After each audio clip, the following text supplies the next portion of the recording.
Ce mec crée des boîtes aux lettres de plus en plus petites pour pouvoir voir la réaction de son facteur. Et vous allez voir qu'à la fin, il va en faire une gigantesque. Donc franchement, c'est juste impressionnant. Là, forcément, on est le jour 1, donc ça va, il l'a rétréci, mais c'est à peine. Pareil pour le jour 2. Franchement, le facteur, je suis même pas sûr qu'il commence à comprendre qu'il se passe quelque chose. Mais là, à partir du jour 4, on voit quand même qu'elle est quand même devenue vachement plus petite. Donc il va commencer à se poser un petit peu des questions, étant donné que là, il se dit, bon, attends, la dernière fois, elle n'était pas aussi petite.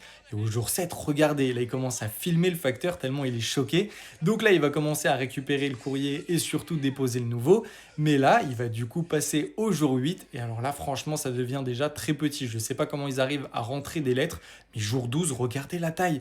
Là, forcément, là, il est totalement choqué. Jour 13, pareil. Et là, surtout, à partir du jour 15, je ne sais pas comment c'est possible de mettre une lettre à l'intérieur. Il est obligé d'utiliser une pince à épiler. Et là, regardez, le jour 17, il a sorti la plus grosse boîte aux lettres possible. Donc là, le facteur est obligé d'utiliser une échelle pour pouvoir monter et récupérer l'immense courrier.